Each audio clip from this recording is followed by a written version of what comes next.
Hello and welcome to the Christian Fantasy and Sci-Fi Podcast, where we talk about anything and everything fantasy and science fiction. Your host is Matt Crosswhite, and the subject matter expert is Josiah Marshall. And here we go.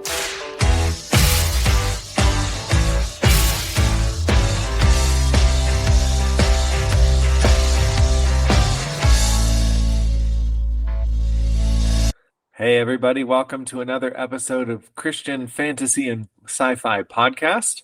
I am your host, Matt Crosswhite, and we're joined by the subject matter expert, Josiah Marshall. Josiah, how are you today? I'm doing very well. How are you doing? I'm doing very well as well. Good. So today we're just going to have a conversation about different fantasy authors and fantasy and sci-fi authors and just kind of connect over some books and series and authors. Mm-hmm. Opportunity to ask questions. I like questions. Yes. So before we actually started recording, you started telling me a little bit about the what's the series called? The Beyond Time series? Let's see here. Oh, the Wheel of Time series by Wheel Robert of Jordan. Time. Yeah. So you had said that I started listing names, and you go, "Wait a minute, I don't know those names," but then you could attach the story names to it. Yeah. So Robert Jordan wrote the Wheel of Time series. Mm-hmm. Excellent. And I'm sure that that's one series that some of our audience will be familiar with. But for those of us that aren't, fill us in just briefly on what that is all about. Well, just a quick snapshot. It's about this land where there is a lot. The reincarnation is at work in big ways. You even saw reincarnation at effect in Lord of the Rings. Even J.R.R. Tolkien intentionally put in reincarnation. He actually had. Oh yeah. Is that surprising? Yeah, at what point? I'm racking my brain trying to think of where there's reincarnation. Well, especially if you go into a lot of his notes, he talks about it there more than he does in other places, especially even say The Hobbit. He doesn't really bring it up there as much. But when you get into some of the notes and more of the body of his work, you can definitely understand and even see even the Silmarillion and some of the, let's see, the history. Good grief. I know the names of these things. I'm having a brain fart. Anyways, some of his other writings, you see it more at play. But yeah, Gotcha. So Wheel of Time series, you as you've probably seen, some of our listeners have probably seen the show on Amazon. It's a series of stories about these individuals who are said to be the dragon. Although in some cases it's said to be one person, and other ideas it's supposed to be multiple people working together. At least that's how the show describes it. But it is a journey for each of these individuals that come out of the rivers area. Fork River. Yeah. So it is this balance of good and evil. And it is an epic in itself. Good grief, is this an epic story? And it covers a great deal of terrain, great deal of geography, as well as geopolitical geography. And you really get a sense of how all of these these peoples interplay with each other, and which is almost any epicness. But I have to admit, I haven't read the whole series. I remember reading the first book and going, okay, this is fine. It's good. It's a little long-winded. And I think there could have been a little bit more polished editing involved. And then I also read the prequel, which came out lot farther along in the series, but it became a prequel.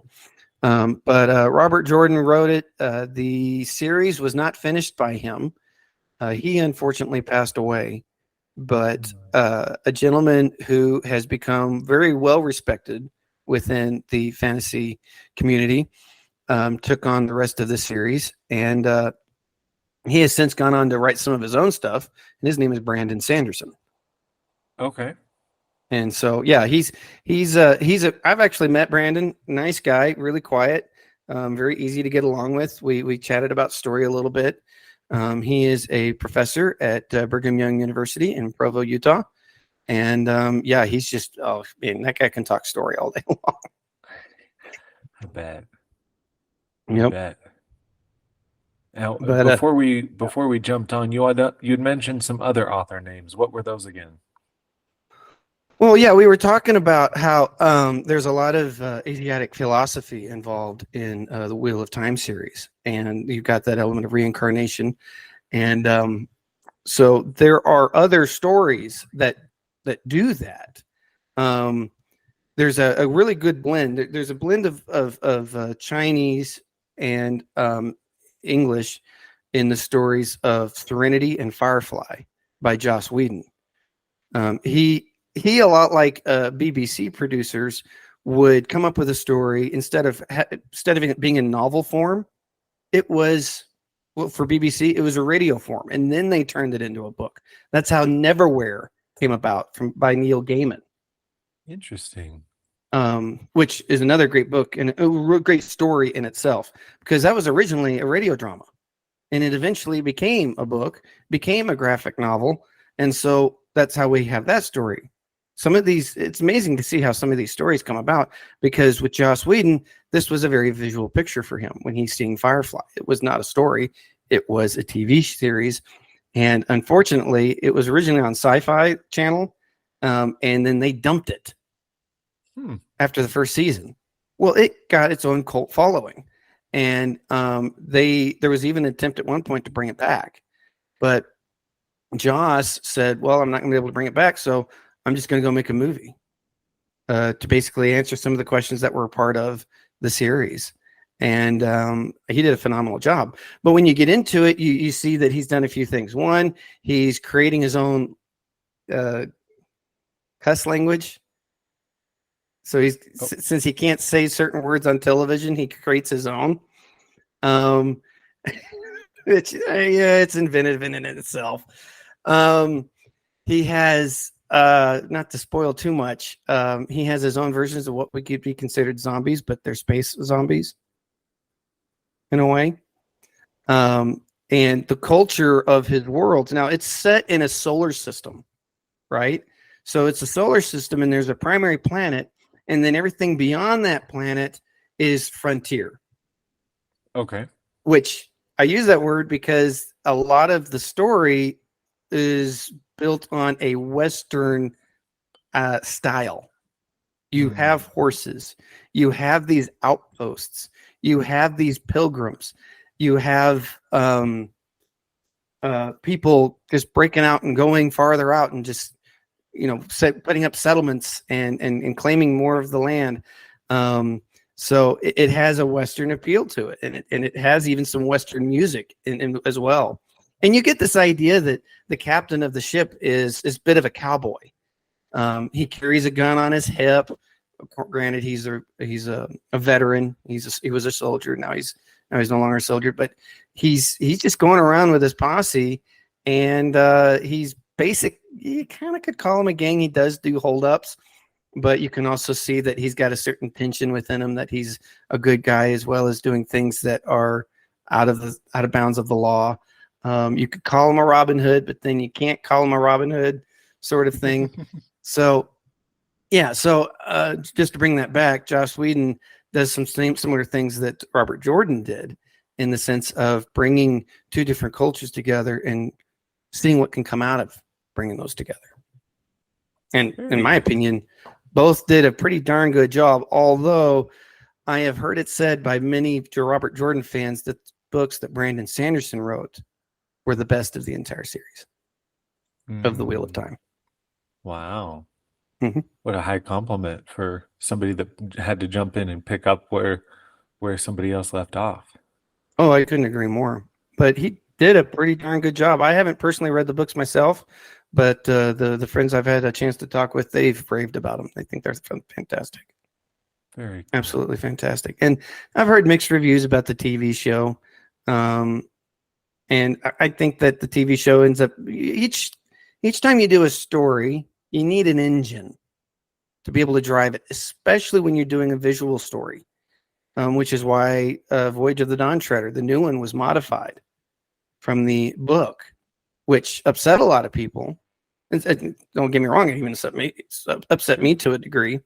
But there is a legitimate reason to sometimes modify a story because you're trying to present it in a timely fashion and in a spectacular, right? You're dazzled, all these colors and all these scenes. It's a spectacular demonstration of the story. And so you kind of have to trim timelines.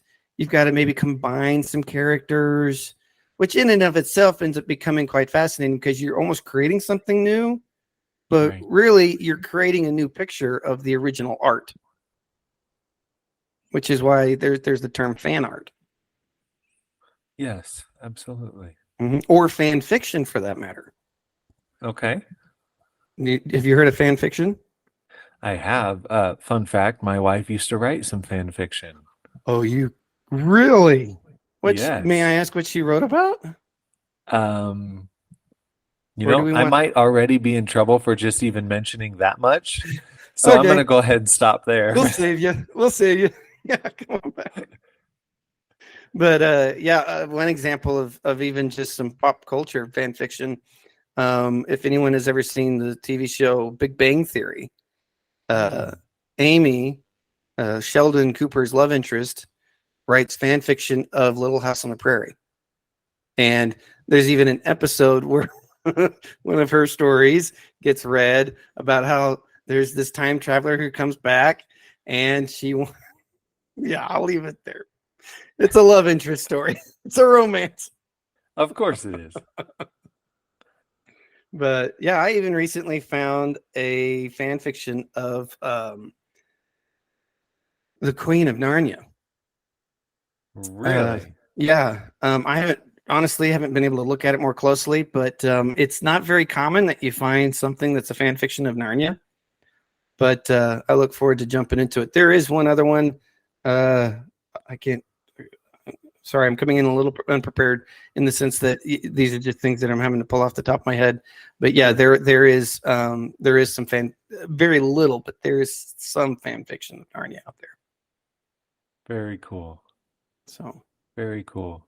What as we're on the topic of fan fiction, getting a little bit more religious, but what are your thoughts on fan fiction about the Bible?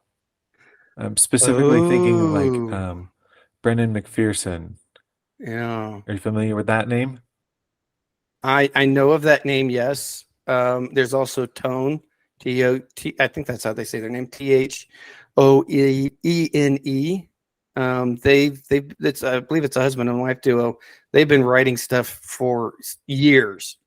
Okay. And then there's also Douglas Hurt.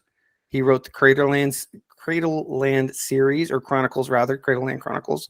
And his series actually touches on specifically the time between Adam and Eve and the Great Flood. And so That's a really fascinating series in that part.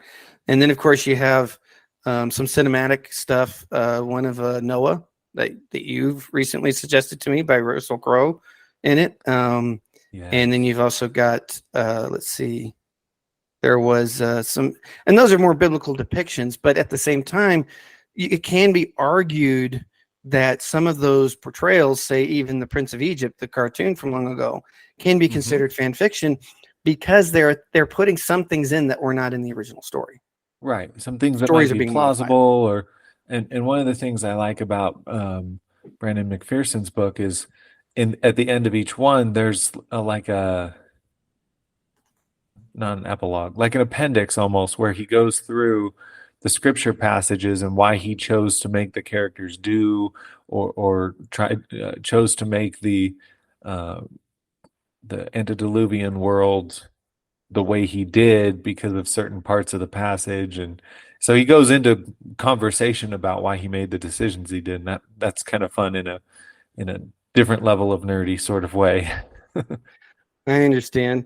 And I appreciate the opportunity to genuinely be able to say, I'm not very familiar with his stuff. Sure. I like the idea of realizing you're not an expert about everything. You're not going to know everything, right? And so when it comes to Brendan McPherson's books, I've never read his books. I know I have his first one, I believe, is on my Even. Kindle, because a lot of these new authors will they'll give away the first book through Right. Kindle. And so sometimes what I'll do is I'll go to Amazon, I'll set up the list so that it'll show free first. So I'll set it up by sort by price, and then I'll go through all the free stuff and I'll just start snatching stuff. And I recently read a book. By doing that, I read a book, trying to recall the name. I'll even look it up real quick.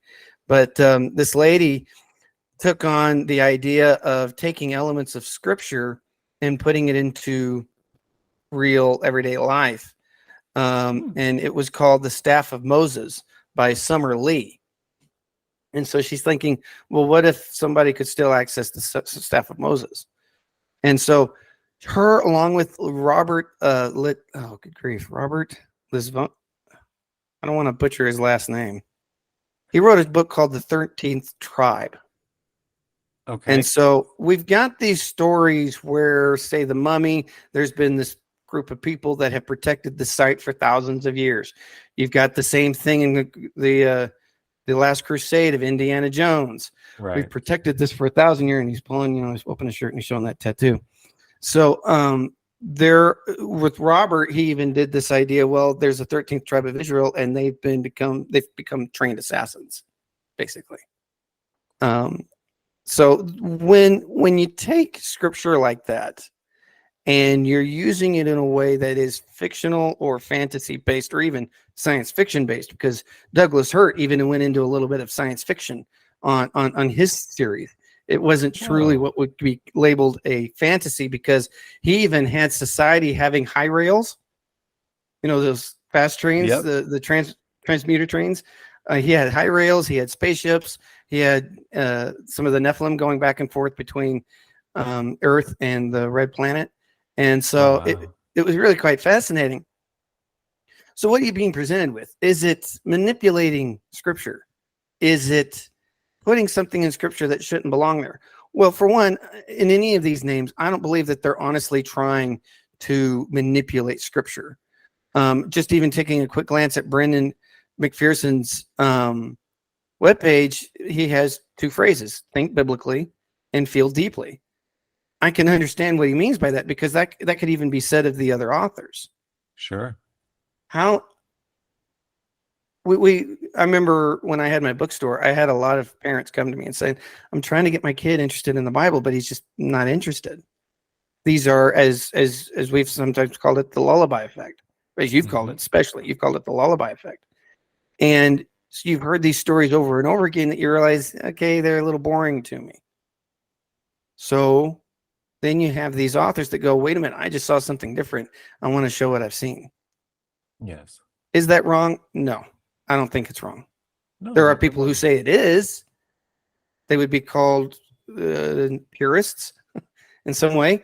There's purists in music. There's purists in art. There's purists in any form of purist people. on one side of the coin, prude on the other side. Sure. But what I see coming out of that is people getting more interested in the Bible. Yes. Such as what and you if it said. drives you back to the text, and it makes you say, where did he or she get that? And it makes you, well, I never really noticed that line before. Exactly. And I see where they took it with that, but I think maybe it's trying to communicate this over here. But it's driving you back to the book, and it's making you think about it in a different way. Well, like what you said with Noah. You said that it was pulled off of Jewish sources. And so absolutely. It's you get to see it in a completely different light, and you go, whoa, wait a minute. And that, it does spark this investigation mode. I want to go find out more about how this author or this artist was able to portray this. So let's find out a little bit more about that, which is what I do when it comes to authors. What's motivating this author? What's driving this author? There are authors I will stay away from, and then there's authors that are not even Christian that I'll still read, because their motivation is still to share a story, to share elements of life, that how they're seeing and experiencing it, and to disqualify them over the idea that what they have to say isn't valid simply because they don't believe in the God of the Bible, then my attitude is, then what are we doing here with story as we are with just in society in general? I'm not going to get too theological on that, but at the same point, what is story meant to be? Yeah. What is it? What role is it supposed to have in somebody's life? I'm not going to answer those questions. I'm going to leave those questions there. Let's kickstart somebody else's investigative mode and going, ooh, okay, yeah. What are my answers to those questions?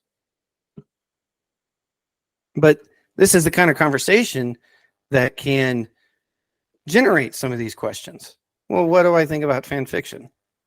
And that can go into, well, what do you think about the movie Noah? Some people had positive, some people had negative. What do you think about the TV show Chosen? Some people have positive, some people have negative. It's going to be a gamut of things, but yet as a result, you're going to be challenged with the idea of what do I coming to story for? What am I wanting to get out of story? What is important to me about story? What's important for story to have in it in order for me to find an interest in it? Because then you're going to go realize, okay, I knew one guy who wouldn't read a story if it didn't have dwarves in it. Right? Okay. I've known people who will not read a story unless it has, even if it's not specifically science fiction, but if it doesn't have some sort of technology in it, they won't touch it. Just because it doesn't interest them, or they have something against? Well, I think for one of the guys I knew, that especially for the technology piece, it was of an interest to them because he understood technology better than he understood some sort of magical system. Oh, sure. See, so it's just that's just the way it is, and that's fine, because when you ask, I remember one time I was talking with, in one of our previous podcasts, I was talking about how I was emphasizing these stories that have impacted me the most. Because when you ask somebody, what are your top 3 books? Not everybody's is going to be the same. Right? Of course. And so that's okay to have. And I would say I would encourage somebody to have their top 3 or top-ish somewhere in no specific order. Right? So have those, enjoy them. And the more you read, the more you get to add or take away, whatever the case may be.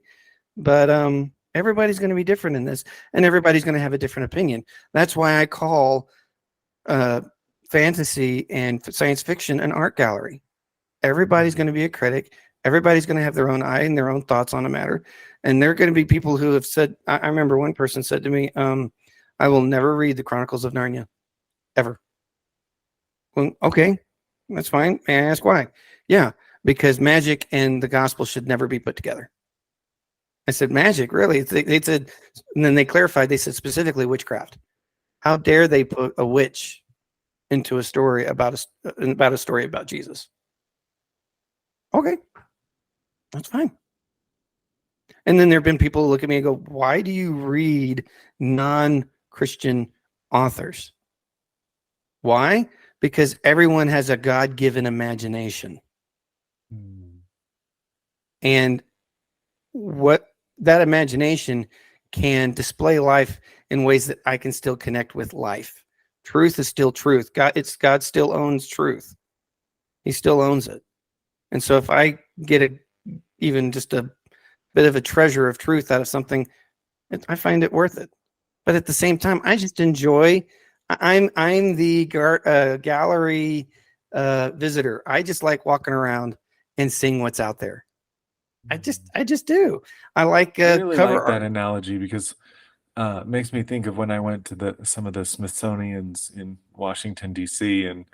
and went to some of the art galleries and museums, and there's benches around, and some people will sit and stare at a particular painting that others barely glance at, and vice versa. If it's depending on what it's portraying or how well it's done, or the painter that did it. That I really like that analogy.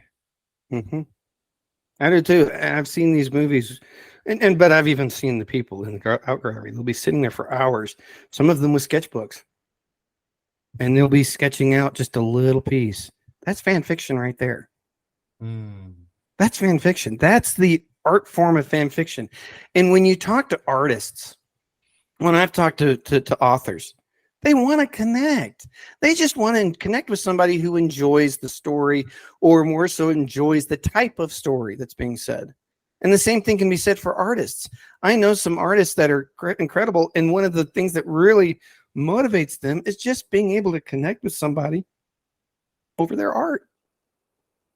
It's a matter of sharing, and people want to share. I don't want to say you've got to read this book, or have some sort of big philosophical or theological or whatever argument again or against something. I just want to be able to share.